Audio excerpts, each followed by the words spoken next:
What's up, YouTube? It's your boy Brandon with the Morning After LSU. We're doing our Friday preview and prediction show for the LSU Tigers versus the Florida Gators. They will be playing in Baton Rouge on a Saturday night. ESPN has the prime time. It's going to be a huge show. So I want to get through some matchups. I want to talk about a little philosophical change in football, which is going to be the reason for my prediction and, of course, my score prediction. So first, I want to say that what an honor to play another top 10 team in Baton Rouge. College game day is going to be there. I saw the guest picker. Man, Baton Rouge is live right now. It's amazing. So, thank you to the football gods for giving us this opportunity to show out all of the players on both sides of the field. I hope they stay healthy. I hope they play their asses off. And here we go. So, one of the things I thought about whenever I saw this matchup was the strength of both teams, right? Everyone's talking about the Florida defense versus Joe Burrow, because Joe Burrow puts up 55 points a game with the LSU offense, and Florida's defense is holding people to about 9 points a game. That's a huge disparity. So do you meet in the middle? Common knowledge would say probably not. I think Florida can hold LSU to 65% of what they do on any given night. The coaching is going to have a lot to do with this. One thing I'm going to look forward to is the hidden yardage. I always look at the special teams factor in each game. Which team has the better punt game? Are we going to net average 40 yards punt and make them drive 80 yards? Or are we just going to, give it to them at midfield? When we do punt, because we will punt the ball. We're not going to score in every possession. It just doesn't work that way. And when Florida kicks to us, are we going to be able to get a decent return?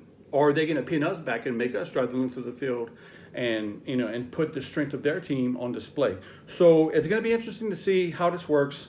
Who goes forward and fourth? Is there going to be any fake field goals? That's a pretty regular thing when this matchup presents itself in their two top 10 teams. That's what history shows us, guys. I mean, Les Miles isn't here anymore, but there's got to be a trick play, right? I mean, that's kind of what they do.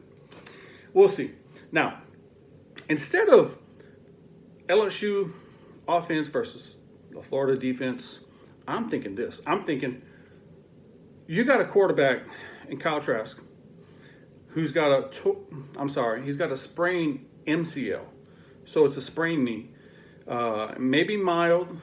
They're probably going to shoot him up because there is some pain involved in that. But you got a porous O-line. That is not their strength. If you want to talk about their D-line, that's their strength. They're dominant on the D-line. I mean, Florida has players. I mean, I have nothing but respect for that team. Their O-line is not where their strength is, so I don't expect them to really run the ball at LSU. They couldn't run the ball at Auburn. I know Auburn's got a really tough defensive line, but LSU can do the exact same thing with their scheme. They can bottle up the inside and make P. Ryan bounce to the outside. That's really the only running back that they have that I'm worried about because he's made big plays against LSU in the past. I'm thinking, the matchup is going to be how many times can Kyle Trask drive 80 yards the length of the field and score a touchdown in Baton Rouge on a Saturday night against this LSU team in this situation. Now, one thing to keep in mind is the starting quarterback for LSU, the starting quarterback for Florida, he is the backup indeed. He hasn't started a road game since high school. Keep that in mind. Kyle Trask has not started a road game since playing in high school. His first road game experience, Death Valley on a Saturday night. What better can you ask? So it's safe to say that this is going to be a challenge for him. Can he overcome it? Sure, he can. He plays football at Florida. He better. But is he expected to? No. He's expected to probably manage this game. You're going to see a lot of quick passes to the perimeter, get his players in space, a lot of bubble screens, maybe some throwbacks from the tight end back to the quarterback. Some of them trick plays that Mullen likes to run. I see some trick plays on the horizon on special teams. Okay, so will he be able to push the ball? Okay, are we going to man up and stack the box and make them beat us throwing the ball? Or we're going to play off coverage and show him different looks and make him think under pressure. So it's going to be a nice chess match between Dave Aranda and Mullen. And of course, the quarterback has to implement this game plan.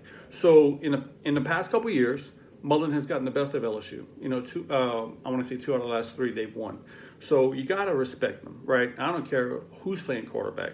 You got to show respect. Now, we also have to show that we can stop the run. I think Florida's going to want to get that run game going. Florida gets the run game going, then the defense can play honest. We can't cheat anymore. So that's something you probably want to look to in the first quarter and a half.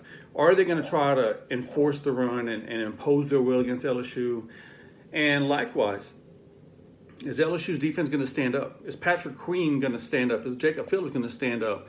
Is Baskerville going to stand up? Is Damone Clark going to stand up? Are we going to plug those holes and not give them anything? We should. I mean, is Delpit going to be playing in the box this weekend?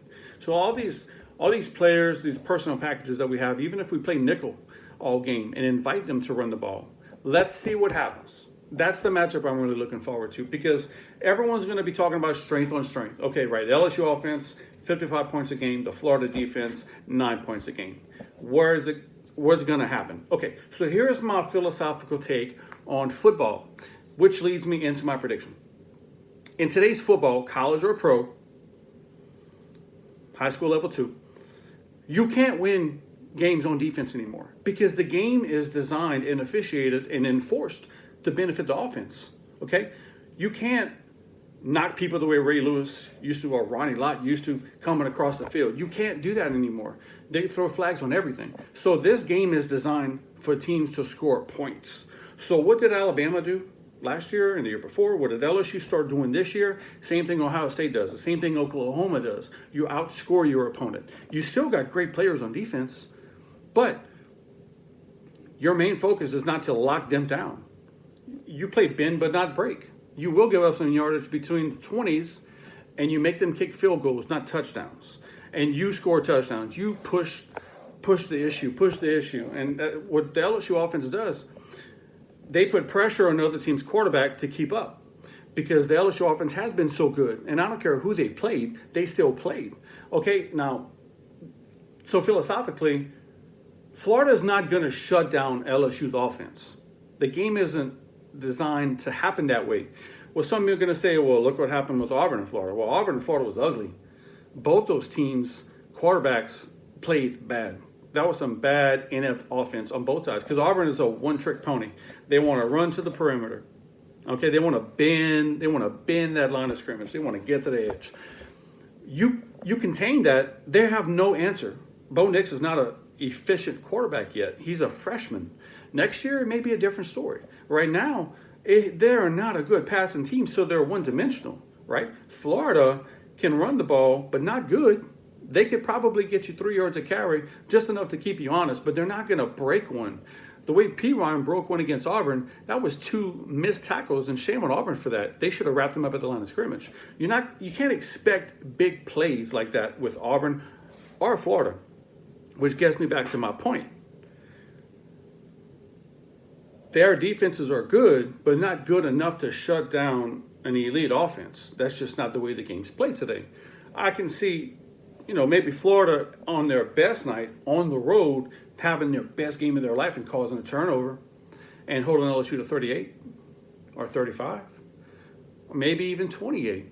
We'll give them that respect, because they are a good football team. The problem is that the Florida offense is going to get so many 3-and-outs against this team, or Kyle Trask fumbles the ball. He's good for 2 turnovers a game, rather be a pick or a turnover. So you have to look at history and what has provided us.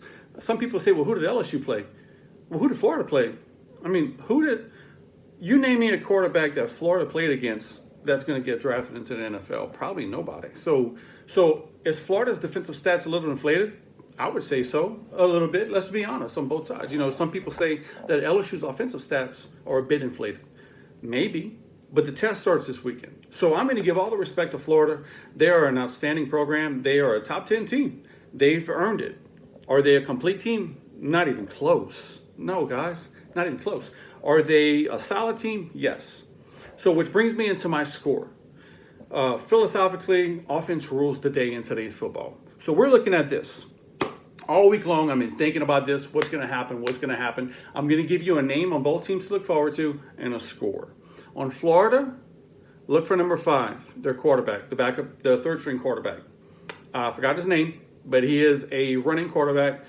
I'm thinking he's going to play a lot this weekend. Look for him to get a lot more minutes than he did against Auburn. I think he's going to be incorporated into the game plan because that's the only way they're going to be able to run the ball against LSU is with a running quarterback to make LSU defend 11 players instead of 10. Okay? So, give him the nod on Florida. With LSU, I've heard Derek Dillon. I've heard Jefferson. Honestly, this game's on Burrow's shoulders. This is Joe Burrow's time to shine once again, just as he did against Texas, just as he's done. You give Joe Burrow time to dissect the defense pre-snap, and you give him a second and a half post-snap, he's know where he's going with the ball. He knows exactly where he's going to go. So both quarterbacks, okay, just the first one isn't Kyle Trask. Okay, it's the backup quarterback, number 5. So those are two people you want to pay attention to in this game. The decision-making pre-snap, the decision-making post-snap. I don't think Florida has enough DBs and linebackers to defend the whole field. Florida has 2 great cornerbacks. I don't believe in their safeties, and I don't believe in their linebackers. I think the weak spot with Florida's defense is the middle of the field. Look for LSU to exploit the middle of the field just as they did against Texas. Now, if Florida wants to condense the field, LSU will have an answer to that. They will have the athletes to go get the ball and moss somebody on the sideline. So there's an answer to every play. I get that. So going to the prediction. Looking up on my board, right now LSU is a 13.5-point favorite. Bro, they cover. This isn't a homer pick. This is a real pick. It's either going to go one or two ways. It's either going to be an ugly, ugly, ugly, ugly game the way Florida wants, because Florida does not want this to be a track meet. It could be 17-20, but I don't think so. I don't think in this situation, on this night, this LSU team they have a date with destiny, y'all. This team is just too good. They do have flaws, okay? They do have injuries along the D-line and along the safety spot, but they have depth for those reasons. That's why you will see LSU run a lot of tempo against Florida. You run tempo, you force Florida to show your hand. You don't give them time to scheme up and have these exotic pressure packages. You show tempo, they have to show you and be honest. Advantage LSU. Score, 42-17. I think they keep it close in the first quarter. LSU figures out the defense in the second quarter, pulls away in the third quarter. I think this is an amazing night for college football. Once LSU defeats Florida and blows them out and covers, expect LSU to be ranked in the AP top 2 next week. That is my prediction. We'll see what happens. I will be back Sunday before the Saints come on, and we're going to talk about what happens tomorrow night. Maybe I'm wrong. Maybe I'm not. But we'll see. Good luck to both teams, and go Tigers.